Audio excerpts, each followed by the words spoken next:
Souhaiterais-tu reprendre le contrôle de ton quotidien? Souhaiterais-tu libérer le stress qui est en toi, supprimer la fatigue, éliminer ta charge mentale et éviter la procrastination? Eh bien, c'est ce que nous allons voir aujourd'hui dans le 36e épisode du podcast des résumés du succès. Allez, on résume ensemble la méthode GTD, Getting Things Done, ou l'art de l'efficacité sans stress.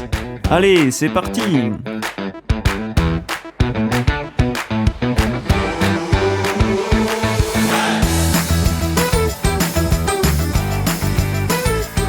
Bonjour et bienvenue dans les résumés du succès. Aujourd'hui, dans cet épisode numéro 36, on continue sur notre lancée de l'organisation et la productivité. Aujourd'hui, un nouveau livre tout aussi impactant que le précédent. La semaine dernière, on a vu l'année des 12 semaines, qui j'espère que ce dernier t'aura apporté quelques astuces pour avancer sur tes objectifs et comment en faire plus avec moins de temps. Et aujourd'hui, un livre considéré comme une véritable référence mondiale en matière d'organisation et de productivité personnelle, mais aussi professionnelle. C'est une méthode qui est plus axée sur le professionnel que sur le personnel, mais peut être adaptée aux deux sans problème. Donc cette méthode a été recommandée par des entrepreneurs, des managers et même des freelances et même des créateurs de contenu parce que oui, ce livre apporte du concret. De la pratique, comment t'organiser quand c'est vraiment le bazar. Je pense que ça parle à certains d'entre vous. Et donc, ce livre, je l'ai découvert à un moment où j'avais 1000 choses en tête, des projets partout. Et cette sensation constante de ne jamais vraiment avancer sur ce qui compte vraiment. J'étais dispersé, je partais dans tous les sens et je ne progressais sur rien du tout finalement. Et en quelques chapitres, quand j'ai commencé à lire ce livre, j'ai compris pourquoi mon cerveau était saturé et n'en pouvait plus. Et surtout, comment je pouvais le réparer, comment trouver une solution pour être plus libre de tout ce qui m'empêchait d'avancer. Alors j'ai mis en pratique tout ça, j'ai commencé à vider tout ce que j'avais dans la tête sur un morceau de papier. Donc j'ai listé tout ce qui se passait dans ma tête et puis après, j'ai mis tout ça même dans une application qui s'appelle Trello. D'ailleurs, je t'invite et je te recommande de l'utiliser pour ce que l'on va faire ici. Puisque le but de ce livre, c'est de vider tout ce qu'on a dans notre tête pour pouvoir traiter toutes ces informations que nous avons. Et d'ailleurs, cette méthode, je l'utilise encore aujourd'hui sur le point professionnel. Je note toutes les actions que j'ai dans un outil de stockage et puis je les traite au fur et à mesure. Je l'utilise dans le milieu professionnel, mais dans le milieu personnel aussi, ça peut fonctionner. On a toujours 1000 choses à faire, 1000 choses qu'on a en tête et on ne sait pas vraiment quoi faire avec. Donc le but ici, c'est de vider ton esprit. Et ça m'a fait vraiment du bien. Parce que j'ai passé presque une journée entière à tout vider. Alors oui, c'est énorme. Je pense qu'il vous faudra beaucoup de temps pour mettre ça en pratique. À la fin de la session, j'étais lessivé, fatigué, vidé, mais tout était sur un papier. Donc j'ai pu y voir plus clair et me concentrer sur le traitement et la classification de ce que j'avais noté. Parce que la difficulté aujourd'hui, c'est qu'on a trop d'informations. On ne sait pas comment la traiter et la méthode GTD va nous apporter cette solution de comment traiter tout ce que l'on a dans notre tête. Aujourd'hui, on parle du livre Getting Things Done, la méthode GTD de David Allen, qui a été publié en 2001, mais avec plusieurs versions d'ailleurs, parce que David y continue à mettre au goût du jour ce livre, et c'est super parce qu'il y a des exemples beaucoup plus concrets et du quotidien, puisqu'en 2001, c'est plus la même actualité qu'aujourd'hui. Donc le sujet principal du livre, c'est de faire ce que l'on a à faire quand il faut le faire. C'est un livre de développement personnel, mais plutôt orienté professionnel, comme on l'a dit tout à l'heure. Mais c'est surtout un livre très pratique, avec un logigramme clair, axé sur l'organisation, l'efficacité, sans subir de stress.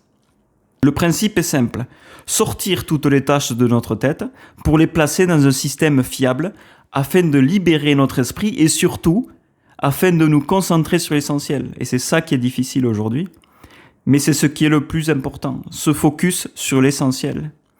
Parce que ce que dit David Allen dans le début du livre, c'est que notre cerveau n'est pas fait pour stocker des informations. Il est fait pour traiter comme un processeur d'ordinateur. Il a besoin d'un disque dur pour stocker les informations. C'est pas le cerveau qui stocke. Et oui, souvent, la souffrance que l'on subit, en fait, elle vient parce qu'on ne maîtrise pas ce que l'on a. On n'a pas de système de stockage. Le cerveau est fait pour traiter. Et le système que nous propose David Allen pour pallier à tous ces problèmes nous permet de reprendre le contrôle sur nos pensées, pour se concentrer seulement sur nos actions, sur ce qui a réellement du sens pour nous. Donc, une fois qu'on a compris ce fonctionnement, ce système que nous propose David Allen, on pourra commencer à voir les choses différemment. Et c'est ce que l'on va voir ici. Alors, le livre de base, il est divisé en 3 parties. Mais moi, ce que j'ai fait ici, je vais te proposer justement juste les 5 étapes qui sont les plus importantes pour toi, pour que tu gagnes du temps et que tu aies que l'essentiel. Parce que je pense que c'est ce que tu dois retenir d'ici, c'est ces 5 étapes. Mais bien sûr, je t'invite à aller te procurer le livre parce qu'il y a davantage d'exemples, davantage de choses que tu peux approfondir sur les sujets, les questions que tu auras sur ce que nous allons voir ici. L'objectif ici n'est pas d'en faire plus chaque jour, mais de faire ce qui compte vraiment pour toi au bon moment et sans stress. En tout cas, c'est la promesse du livre. Donc ici, on va parler de productivité, de comment organiser nos journées, nos pensées et redéfinir nos actions pour s'orienter sur nos résultats. Alors tout d'abord, on doit comprendre, comme on l'a dit tout à l'heure, que notre cerveau est fait pour avoir des idées et pas pour les stocker. Parce que si on confie la gestion de nos idées et nos tâches à notre mémoire, on va avoir du stress. Car le risque d'oublier ses idées, ses projets, ce qu'on a dans notre tête, c'est très élevé puisque le cerveau ne stocke pas. Donc on a besoin de ce système d'organisation externe qui nous permettrait de libérer notre cerveau de cette charge mentale. Alors on est toujours en début d'année, on continue sur la productivité et je te donne ici dans ce podcast les idées pour optimiser tes journées pour que tu sois productif dans ton travail, tes projets et même dans ta vie professionnelle. Et David Allen ici nous accompagne donc dans ce livre avec ces 5 étapes. Alors la première étape c'est capturer ce qui te préoccupe. La deuxième c'est clarifier ce que chaque chose signifie. La troisième c'est organiser nos tâches. La quatrième étape, c'est revoir régulièrement ton système. Et la cinquième, c'est agir avec moins de stress. Maintenant, on va rentrer dans le détail de chacune de ces 5 étapes. Donc la première, on a dit que c'était capturer ce qui nous préoccupe. Dans cette première étape, eh bien, on va sortir toute l'information de notre tête. Comme je te l'ai dit tout à l'heure, j'ai réalisé ce vidage d'esprit. Ben, maintenant, c'est à toi de le faire avec cette première étape. On va sortir toute l'information de notre tête et la placer dans un endroit fiable. Dans un endroit où on est sûr de ne pas perdre l'information. Par exemple, dans un carnet, une application ou un tableau, par exemple. C'est un endroit où on va pouvoir y jeter un œil, revenir facilement dessus pour voir ce que l'on a en stock. Alors, ce que je te propose ici, c'est de t'asseoir à ton bureau et de commencer par regarder si ton bureau est organisé. Et s'il ne l'est pas, je pense que tu peux commencer par ça. Et si tu n'as pas le temps de l'organiser, commence par noter sur un papier que tu dois organiser ton bureau. Que ce soit digital ou physique. Si c'est sur ton PC par exemple, ton ordinateur, tu peux planifier sur un calendrier le fait d'organiser tout ça. Et donc, tu vas commencer à prendre une feuille et à noter tout ce qui se passe par la tête. Tout ce qui te passe par la tête. Tu vas tout noter. Tout ce qui est physique. Note tout ce que tu as à faire. Rassemble tous tes papiers et tu vas tout noter. Tout ce qui traîne, commence par ranger et tout mettre au bon endroit. Tu vas tout rassembler au même endroit. Et également, tu vas rassembler tout ce que tu as dans ta tête et tu vas tout noter sur un papier. Par exemple, la liste de courses, les rendez-vous que tu n'as pas noté sur ton calendrier, une idée de voyage, une idée de travail, une idée de vacances, une idée par exemple pour réaménager ton appartement. Tu vas noter tout, vraiment tout sur cette feuille ou sur ton application que tu auras choisie. Donc tu vas tout vider, tout ce qui te bloque, autant professionnellement que personnellement. Je te dirais même, c'est une préconisation, de séparer le professionnel du personnel sur 2 feuilles différentes. Pour moi, ça fonctionne comme ça. Ça a fonctionné en tout cas à un moment donné. Car quand tu seras en mode travail, tu sortiras alors ta feuille qui correspond aux tâches de travail. Et quand tu seras en mode personnel, en dehors de tes heures de travail, tu sortiras ta feuille personnelle, bien sûr. Et je pense que c'est toujours important de diviser en 2 catégories, en 2 tableaux distincts. Enfin, tu me diras ce que tu en penses. Alors, moi, j'ai utilisé une application qui s'appelle Trello, ou alors même tu peux utiliser Excel, ou tu peux également faire des tableaux sur une feuille. Voilà, hein, c'est des possibilités pour toi. Donc, quel est le but de cette première étape, de cette capture?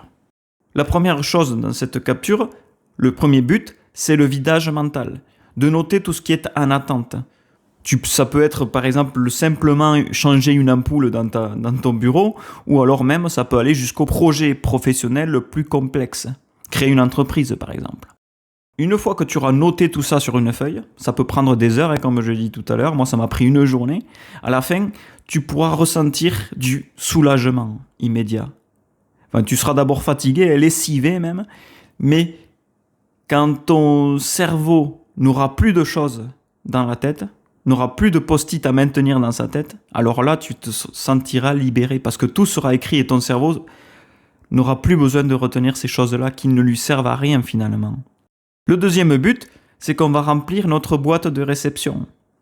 Ici, on parle de canaux d'entrée, de email, de corbeilles, de courrier physique. Par exemple, si tu as une boîte où tu mets tous tes courriers ou une pile de documents que tu as sur ton bureau, tu vas tout stocker au même endroit. Si on a des choses dans cette boîte de réception, puisque tu vas la remplir d'ailleurs, tout mettre au même endroit, c'est qu'à un moment donné, on va devoir les traiter. Et c'est ce qu'on va voir dans une autre étape. Et le but au final de cette méthode, de tout capturer, c'est qu'au final, il ne doit rien rester dans cette boîte de réception. La pile doit être vide. On doit tout traiter, tout ce qui arrive pour vider ces boîtes en envoyant chaque élément dans un canal approprié. Et c'est ce qu'on va voir tout à l'heure avec des catégories, parce qu'on doit catégoriser tout ce que l'on a, sinon on ne sait pas ce que c'est. Quand tu auras terminé tout ça, ça ne signifie pas que tu n'auras plus de travail. Ça signifiera que tout sera traité. Mais le problème, c'est que ce ne sera jamais vide. Ou en tout cas, pas tout le temps, puisque chaque semaine, on va revoir ce système et rajouter les choses qui nous passent par la tête. Puisque le but ici, c'est de vider constamment les choses que nous avons dans la tête. Donc, première étape, premier objectif, vider tout ce qu'on a dans notre tête complètement pour libérer notre esprit et pouvoir se concentrer sur les autres étapes suivantes. Mais surtout, on doit tout mettre à un seul endroit pour s'y référer facilement, comme on a dit tout à l'heure, car on a souvent trop d'endroits différents où on stocke nos affaires. Et au final, on ne sait même plus où sont les choses. Je ne sais pas si ça t'arrive, en tout cas moi oui. Et si on ne sait pas où sont les choses, on n'avance pas.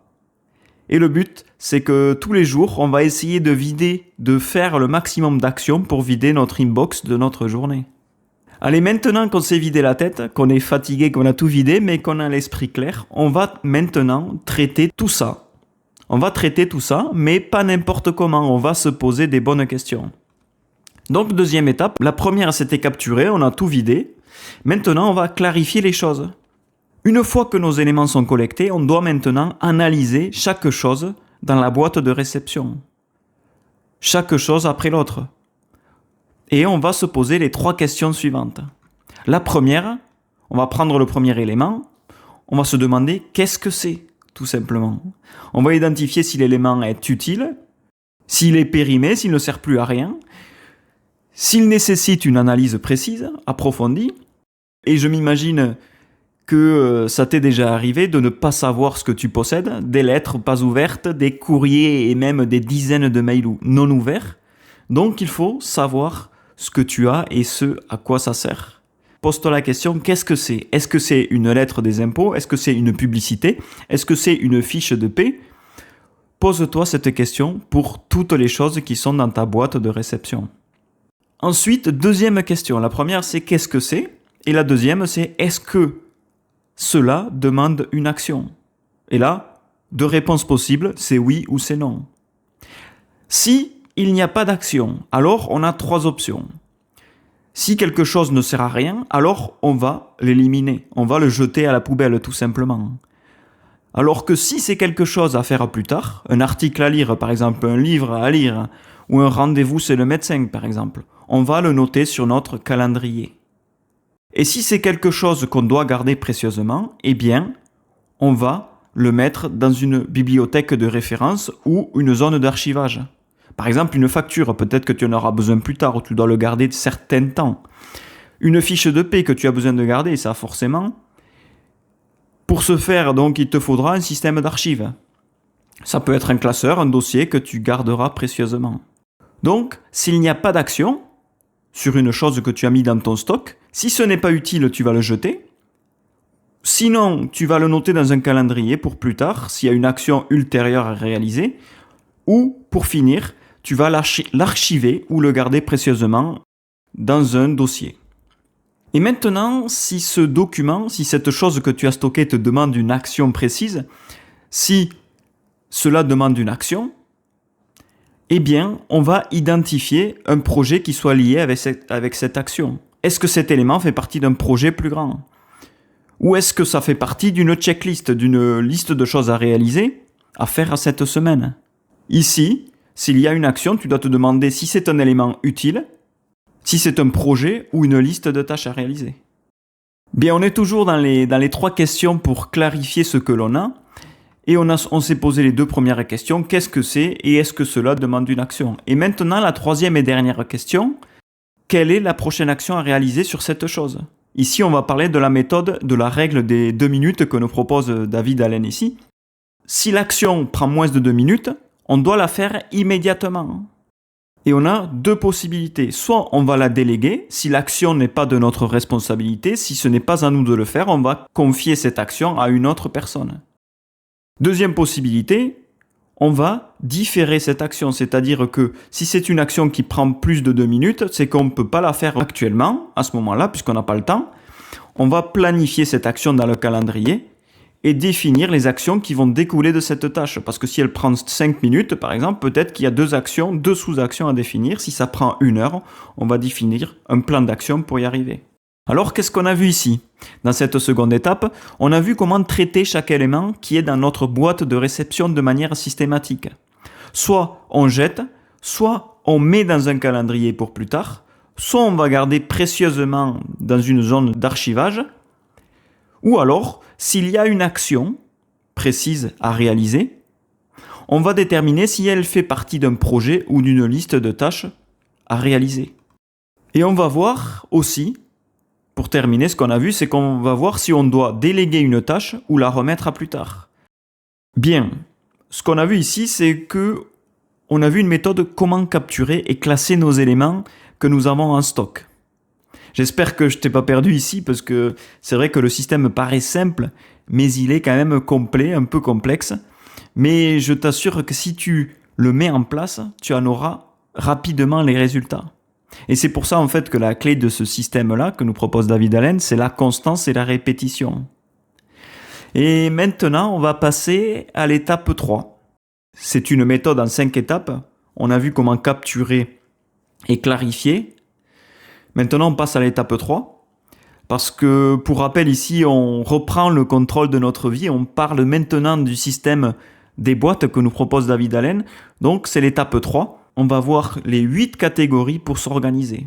Ce qu'il nous dit David, c'est qu'on doit être organisé. Et cela signifie que chaque chose que l'on a doit être à sa place, selon sa signification pour nous. Ici, on ne va pas tout mettre les choses à n'importe quel endroit, sinon ça ne sert à rien de tout revoir, bien sûr. Chaque chose a sa place dans ce système. Et c'est vraiment ça qui en fait sa force. L'étape 3 pour maîtriser notre flux, c'est l'organisation. Ici, on va savoir où placer chaque élément que l'on a dans notre stock pour être sûr d'avoir tout traité et on va les placer dans 8 catégories.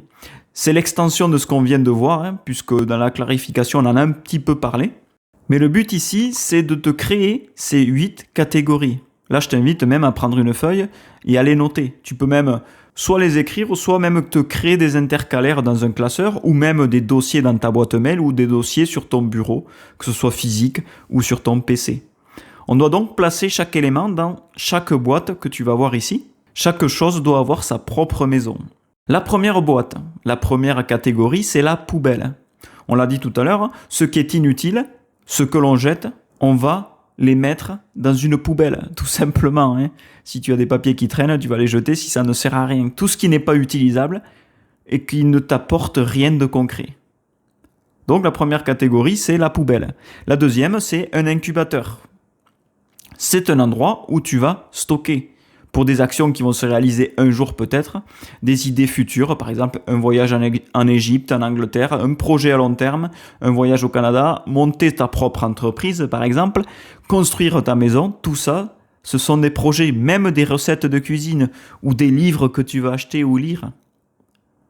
Tout ça, tu dois le noter dans une liste ou une sous-liste à faire à plus tard. C'est important que tu gardes ça près de toi au cas où tu en aurais besoin. Pour le jour où tu veux qu'une idée, par exemple, que tu as, devienne une réalité. Je t'invite à aller écouter l'épisode qui porte sur votre idée va devenir une réalité. C'est un résumé qu'on a fait sur le livre de Fabien Olicard. Je te laisse le lien dans la description si tu le souhaites. Alors, on a vu ces deux catégories. La première, c'est la poubelle. On jette tout. L'incubateur, c'est notre zone de stockage pour des choses qu'on a besoin de garder pour plus tard. La troisième, c'est la référence, la catégorie de référence. Ça doit être très organisé ici. Ce sont les informations utiles sans action requise, par exemple les factures, les contrats. Tu dois bien les stocker quelque part et tu vas les stocker à un endroit qui ne bouge pas, puisque tu en auras probablement besoin plus tard. Quatrième catégorie, c'est la catégorie en attente. C'est par exemple ce que tu as délégué à quelqu'un et que tu attends le retour du responsable de cette tâche, par exemple. Si tu n'as pas les compétences pour une tâche en particulier, eh bien tu vas déléguer et donc ensuite attendre le retour par exemple, si tu réalises des miniatures Canva, tu vas attendre le retour du designer. Eh bien, tu vas mettre ton action de miniature dans la catégorie en attente. Tu vas attendre par exemple la validation d'un devis, attendre le retour d'un fournisseur, attendre une réponse de ton responsable sur la validation de tes congés par exemple. Voilà pour cette catégorie en attente. La cinquième catégorie, c'est le calendrier. Forcément, tu vas devoir programmer des actions. Donc, ces actions, elles doivent être dans un calendrier. Par exemple, des rendez-vous, des réunions. Il est important d'en avoir un pour être sûr de tout faire en temps et en heure sur les prochaines actions que tu t'es fixé de faire. Parce que si tu ne les mets pas dans un calendrier, tu ne sauras pas quand tu pourras les faire. Dans ce calendrier, tu pourras aussi planifier des blocs de travail sur tes projets, comme on en a parlé dans un précédent épisode. D'ailleurs, c'était l'année des 12 semaines. Je te mets aussi le lien dans la description si tu le souhaites, on l'a vu la semaine dernière. Ça peut t'aider en complément de cet épisode-là. Cinquième catégorie, c'était le calendrier.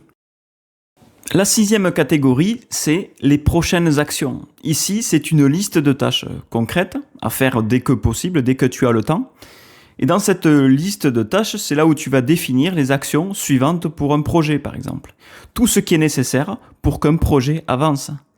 Pour qu'à chaque fois, tu saches quelle est la prochaine action à effectuer. Et donc, dans cette boîte numéro 6, c'est juste tes listes de tâches, tes prochaines actions importantes. La catégorie numéro 7, c'est la liste de projets.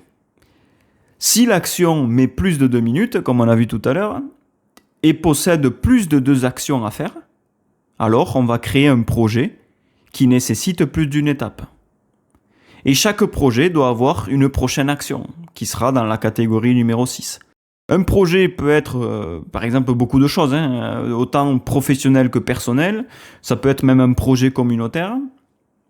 Comme on l'a dit, ça peut être un voyage, ça peut être une entreprise à créer. Par exemple, si tu planifies de partir au Canada, l'action numéro 1, ce serait déterminer combien de temps tu vas rester là-bas. Action numéro 2, qu'est-ce que tu veux y faire là-bas? Action numéro 3, déterminer le coût en fonction de ce que vous allez faire. Et l'action numéro 4, par exemple, ce serait rechercher des hôtels. Bref, un projet qui te tient à cœur de faire. Cela peut être aussi professionnel, apprendre à maîtriser un nouveau logiciel, écrire ton premier livre et bien d'autres choses. La 8e catégorie, et c'est même la dernière, c'est la liste de vérification. C'est les checklists que l'on met pour savoir ce que l'on a à faire, pour s'assurer que tu fais tout ce qu'il faut. Ici, dans cette 8e catégorie, tu vas stocker des procédures répétitives pour agir sans avoir à réfléchir. Par exemple, quand tu vas préparer ton podcast chaque semaine, comme moi je le fais, je sais exactement ce que je dois faire puisque c'est maîtrisé, c'est une procédure. Alors, qu'est-ce qu'on a vu ici? On a vu que l'on doit traiter nos choses. Les choses que nous avons dans notre boîte de réception, on doit les classer dans différentes catégories. Chaque chose doit être stocké dans un dossier précis. Parce que si c'est pas stocké, classé, tu ne sais pas quoi faire de ces choses-là. Avant d'agir sur ces choses que l'on doit classer, on va voir maintenant que l'on doit réfléchir, réviser notre système de 8, sans la poubelle bien sûr, parce que la poubelle, on n'a rien à y garder dedans. Donc les 7 boîtes que l'on a vues juste maintenant, on va les réviser. Et c'est pour ça qu'on va passer à l'étape 4 qui est la réflexion. La réflexion, en fait, elle consiste à prendre du recul sur le système pour le maintenir clair, fiable et à jour surtout. Le but est que notre système doit être stable. Et c'est pour ça, une fois par semaine, on va devoir vérifier tout ce qu'on a stocké et que tout est bien organisé. David Allen, il appelle ça la revue hebdomadaire. Cette revue, elle va nous permettre de collecter, traiter tout ce qui traîne, de revoir si notre système est clair, de mettre à jour nos listes de tâches. Et le but aussi, c'est de nous permettre d'arriver à une situation où tout est organisé, propre et à jour. Et qu'est-ce que l'on va faire ici ? Eh bien, on va se planifier un bloc de temps, une fois par semaine, le dimanche par exemple, ou le samedi, le dernier jour de ta semaine. Tu vas passer du temps à revoir tes boîtes, tes catégories. Tu vas revoir ta boîte de réception, tes listes d'actions, tes projets et tes éléments qui sont en attente. Par exemple, le dimanche au soir, tu vas t'asseoir sur ton bureau et tu vas revoir ton carnet, ta boîte mail ou quelconque outil que tu utilises, par exemple Trello, comme on l'a dit tout à l'heure. Premièrement, ce que tu vas faire, c'est que tu vas ouvrir et tu vas regarder tes éléments. Tu vas voir ce que tu as. Par exemple, tu vas retrouver un mail d'un client. Tu dois répondre à un mail d'un client. Tu as une idée de vidéo YouTube, par exemple. Tu as une facture à envoyer, une facture à régler. Ou tu as un voyage au Canada de prévu dans ta liste de stock. Qu'est-ce que tu vas faire ? Tu vas clarifier chaque élément. Tu vas répondre au mail du client. Ou alors, si tu n'as pas le temps là, tu vas le planifier. Ou te le mettre dans ta liste prochaine action à réaliser cette semaine. Si tu as une idée YouTube, eh bien, tu vas la mettre dans ta liste un jour peut-être. Peut-être que cette idée ne va pas devenir pour cette semaine, mais pour la semaine suivante ou le mois suivant. Si tu as une facture à envoyer ou à payer, tu vas le mettre en action prioritaire, puisque la facture, quand même, le client doit être payé. Donc, c'est une action prioritaire de la semaine, par exemple. Le voyage au Canada, eh bien, c'est une action peut-être non prioritaire qui est prévue pour dans 5 ans, mais tu vas le garder au chaud dans ta catégorie, à garder pour plus tard. Ensuite, une fois que tu as clarifié chaque élément, tu vas vérifier tes projets. Par exemple, lancer un nouveau podcast, tu vas te demander quelle est la prochaine action concrète. Écrire un script du premier épisode. En fait, ici, tu vas prendre du temps pour vérifier tes projets et rajouter des actions à réaliser. Et s'il n'y a pas d'action, c'est que le projet est bloqué. Donc, tu dois planifier une prochaine action pour avancer sur ce projet. Ensuite, dernière étape, tu vas mettre à jour tes listes. Si une tâche est terminée, tu vas la supprimer. Si une tâche n'est plus intéressante, pertinente, tu vas l'éliminer. Et sinon, tu vas déplacer cette tâche ou tu vas réorganiser ta liste. Peut-être aussi que tu vas te rendre compte qu'un projet n'a plus de sens pour toi et tu vas le mettre de côté pour plus tard ou même l'abandonner. Et c'est pas un problème si tu abandonnes. C'est juste que tu vas te libérer du temps pour les choses qui sont vraiment importantes pour toi. Et l'objectif en fait de cette revue hebdomadaire, comme on l'a vu ici, c'est de passer entre 20 et 30 minutes pour reprendre le contrôle total de notre système. Qu'est-ce qui va se passer à la fin de cette revue hebdomadaire ?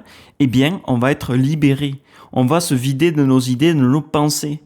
Puisque là, la partie capture, elle doit se faire chaque semaine. Et nettoyage et clarification, c'est chaque semaine de façon constante.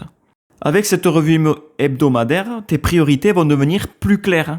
Tu vas savoir où tu vas et où tu en es quand tout est à sa place. Et ta semaine suivante sera déjà préparée.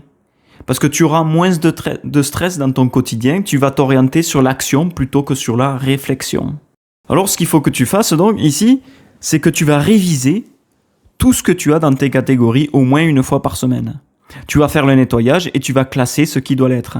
Et surtout, ce qui est le plus important ici, c'est que tu vas devoir avancer dans ta semaine suivante avec clarté, sérénité et tranquillité d'esprit.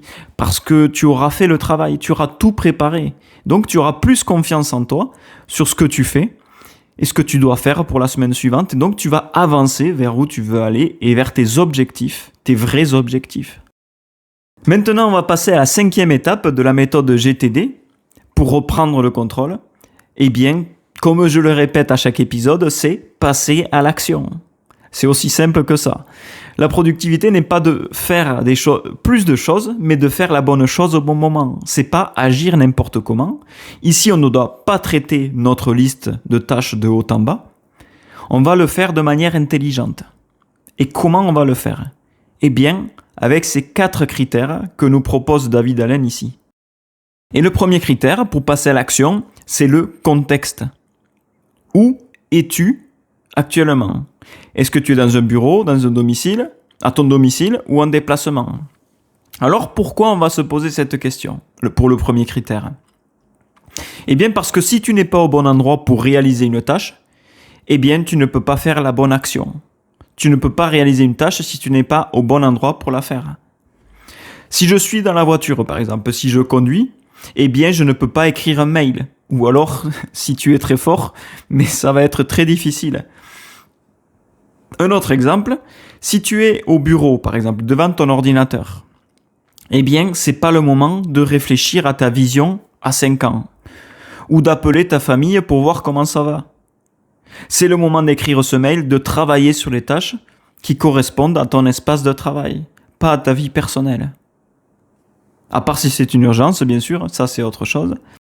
Si tu es dans ta voiture, par exemple, coincé dans les embouteillages, tu ne peux pas écrire un rapport. Mais tu peux passer peut-être cet appel que tu repousses depuis quelques jours, appeler ce client ou autre. Tu as du temps pour passer un appel ou pour écouter ce podcast que tu as envie d'écouter. Si tu es chez toi aussi le soir, que tu es fatigué de ta journée, mais peut-être que c'est le moment de planifier, de réfléchir, de clarifier, d'écouter un podcast aussi ou d'organiser ta journée suivante. Ce que je veux te dire ici, c'est que tout simplement, c'est que ton environnement est propice à réaliser certaines actions et pas d'autres. Et dans ce critère-là, qu'est-ce qu'on peut ajouter à notre système ? Ce que tu peux mettre à côté de chaque action ou à côté de chaque chose que tu dois faire, tu vas mettre l'endroit où l'action doit être réalisée. Si c'est dans ton application, par exemple, tu vas mettre une étiquette accrochée à une action, et si c'est sur un papier, tu vas mettre un post-it, par exemple. Tu auras des tâches à faire, par exemple, dans le train, lire un livre, écrire ce mail. Tu auras des tâches à réaliser au bureau, dans ta voiture, écouter ce podcast, un appel, par exemple. Et de cette manière, qu'est-ce qui va se passer ? Eh bien, tu vas optimiser ton temps et avancer sur toutes les choses que tu as à faire, à l'endroit où elles doivent être faites. Et donc, qu'est-ce qui va se passer aussi ? C'est que tu ne vas plus réfléchir. Tu ne vas plus chercher à voir ce que tu dois faire. Tu passeras simplement à l'action puisque tu seras clair sur l'action à réaliser à n'importe quel moment de ta journée, à n'importe quelle circonstance. Tu seras plus clair. On passe maintenant au deuxième critère pour passer à l'action et c'est le temps disponible. Ici, on ne va pas choisir une action pour ce qu'on aimerait faire avec le temps qu'on a. On va choisir une action à faire pour le temps que tu as réellement. Alors, c'est à peu près la même chose, mais je te donne un exemple ici. Si tu as 5 minutes, eh bien peut-être que tu peux écrire un email simple ou noter une idée que tu as. Si tu as 20 minutes, eh bien tu vas peut-être relire un document, ça prend plus de temps. 20 minutes, tu peux peut-être préparer la prochaine réunion. Si tu as 2 heures de temps, ben peut-être que tu vas créer un document, un projet par exemple, un plan d'action. Avancer sur un projet stratégique. Ce que je veux te transmettre ici, c'est que dans ta méthode GTD, dans ton outil, dans ton système, ce que tu peux faire, c'est à côté de chaque chose que tu as à faire, de chaque action, tu vas noter, en plus de l'endroit où doit être réalisée l'action, tu vas rajouter le temps que la tâche va prendre. Si tu sais le temps que va prendre la tâche, tu vas savoir à quel moment tu vas la réaliser. Par exemple, en fin de journée, il te reste 3 minutes avant de terminer la journée, eh bien, tu vas, par exemple, envoyer un message, répondre à un mail rapide, noter une idée. Mais voilà, si tu sais le temps que va prendre une tâche, tu vas pouvoir organiser mieux ton temps et ton agenda. Parce que si tu as une tâche mal adaptée au temps que tu as de disponible, alors ça va te créer de la frustration. Tu ne vas pas avancer. Prends le temps de bien définir la durée de chaque tâche. Puis tu vas choisir la tâche à accomplir en fonction du temps que tu as disponible. En fait, ça paraît logique, mais il faut le mettre en place. Je pense que si tu mets ça en place, tu ne seras plus en train de chercher quoi faire. Tu seras en train d'exécuter à longueur de journée et tu avanceras beaucoup plus vite sur tes projets ou objectifs que tu t'es fixés. On continue sur les critères pour passer à l'action. On a vu les deux premiers critères. On passe maintenant au troisième. Le troisième critère, c'est notre énergie disponible. Est-ce que tu es en forme ou est-ce que tu es fatigué ? En fait, ici, on va adapter la complexité de la tâche à notre état physique. La même tâche peut être facile ou impossible selon ton niveau d'énergie. Par exemple, si tu as l'énergie basse, eh bien, tu vas plutôt classer des fichiers, faire de l'administratif, quelque chose qui ne nécessite pas trop de concentration. Si tu as une énergie moyenne, tu vas peut-être répondre à des mails importants, organiser, structurer quelque chose. Et si tu as l'énergie haute, c'est là que tu vas prendre les meilleures décisions, que tu vas créer quelque chose, écrire, résoudre un problème précis. Et ce que tu peux faire ici, pour mettre ça en place dans ton système, c'est que tu vas déterminer d'abord à quel moment de la journée tu es le plus productif. Ces moments où tu préfères lire, ces moments où tu préfères travailler sur un projet précis, où tu préfères écrire, ou encore ces moments où tu réfléchis avec plus de clarté. Et ça, c'est important. Parce qu'on n'a pas la même performance au cours de notre journée. Peut-être que le matin, tu es plus productif. Comme moi, par exemple, qui, le matin, en fait, je me lève tôt pour faire de la lecture, pour écrire, pour réfléchir. Alors que l'après-midi, plutôt, je préfère avoir des actions simples, où il faut juste exécuter sans forcément réfléchir. Une fois que tu auras fait cette réflexion de savoir où peut être répartie ton énergie au cours de la journée, tu vas répartir aussi tes tâches en fonction de ton niveau d'énergie. À chaque tâche, tu vas y associer à côté, si tu le fais le matin, si tu le fais à midi, si tu le fais l'après-midi ou le soir. Ce que l'on fait alors ici, c'est qu'on va éviter de gaspiller notre énergie sur des tâches sans importance. On va optimiser notre énergie en fonction des tâches, en fonction de leur complexité et en fonction de notre état physique, de notre énergie. Maintenant, on passe au quatrième et dernier critère pour passer à l'action. Eh bien, c'est tout simplement la priorité. Quelle tâche a le plus d'impact ici et maintenant ? C'est ça la question vraiment. Quand on pense que tout semble important, en fait, rien ne l'est vraiment. Par exemple, tu dois appeler un client qui peut potentiellement signer un contrat avec toi. Eh bien, c'est le plus important. Plutôt que de vider ta boîte mail, eh bien, tu vas contacter ce client. Si tu dois finaliser une décision stratégique pour ton entreprise, eh bien, c'est plus important que rester occupé à ne rien faire ou à traiter des mails. Et si tu as une action massive, une action super importante qui peut débloquer beaucoup de choses, eh bien, c'est la priorité absolue sur tout le reste. Puisque il faut se focus sur l'essentiel, sur ce qui est vraiment important. Et ce que tu vas faire ici, pour compléter ton système, ta méthode de GTD, ton logigramme, eh bien, tu vas déterminer l'important de l'urgent. Et pour ce faire, je te propose ici, c'est pas dans le livre, mais tu peux utiliser la matrice Eisenhower. Alors, qu'est-ce que c'est que cette matrice ? En fait, c'est tout simplement un cadran. Imagine un cadran sur une feuille. En haut à gauche, tu as l'urgent. Ce sont les tâches à traiter en priorité. Et une bonne organisation devrait éviter d'être trop souvent dans cette zone d'urgence. Donc c'est une zone à éviter, mais c'est urgent et important. On va essayer plutôt de passer à la case de droite, juste à côté de l'urgent. C'est ce qui n'est pas urgent. Ce sont les tâches à planifier. C'est la zone idéale dans un monde parfait où on n'aurait pas d'imprévu, donc toutes les tâches devraient se retrouver dans un calendrier. En haut de ce cadran, il y a l'important urgent et l'important pas urgent. Ce sont les tâches qui doivent être faites rapidement et les tâches qui doivent être planifiées. Et ensuite, en dessous, on a vu les 2 cadrans du haut et les 2 cadrans du bas, ce sont les tâches qui ne sont pas importantes. On a sur la gauche les tâches à traiter rapidement ou à déléguer. C'est une zone qui est sensible, ce sont des tâches qui doivent être analysées, qui s'y trouvent en fait. Et à côté de ce cadran, dans les tâches pas importantes, mais qui sont des tâches à supprimer, eh bien là, c'est tout simplement ta corbeille. Si une tâche reste trop longtemps dans cette zone, eh bien, tu peux la supprimer et tu ne la feras jamais. Je t'invite à aller y jeter un œil sur Internet, sur ce cadran d'Eisenhower. C'est vrai que j'ai eu un peu de mal à l'expliquer, mais je t'invite à aller y jeter un œil. Ce sera plus clair pour toi, peut-être.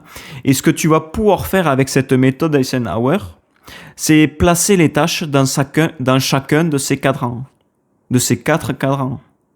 Lors de ta révision hebdomadaire, tu vas aller placer tes tâches là-dedans.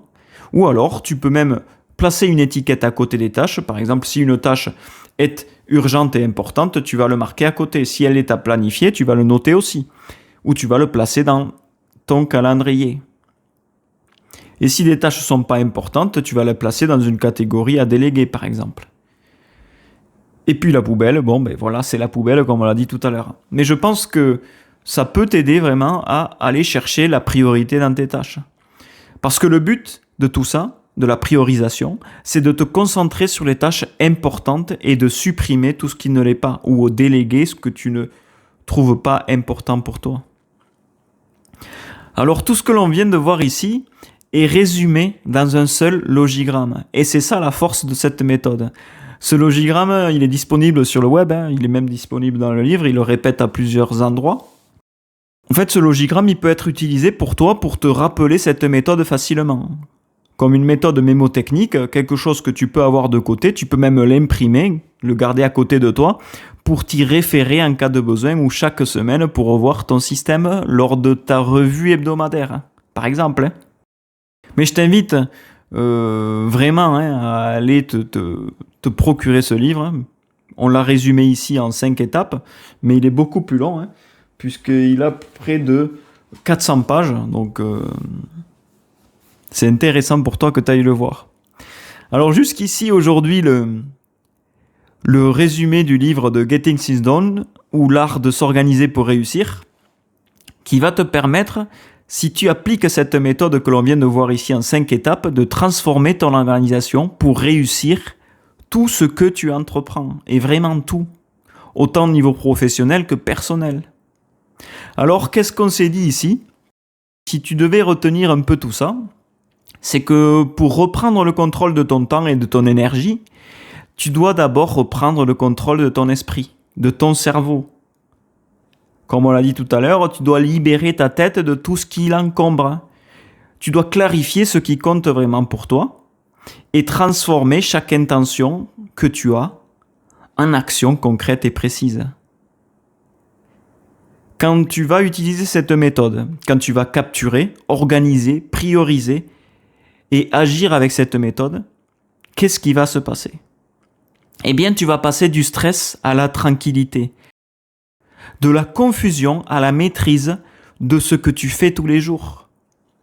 Même si ta vie n'est pas encore parfaitement organisée, si tu commences à penser, à planifier et à agir comme les personnes qui utilisent cette méthode, comme les personnes productives et alignées avec tes valeurs et tes actions, tu es déjà sur la bonne voie.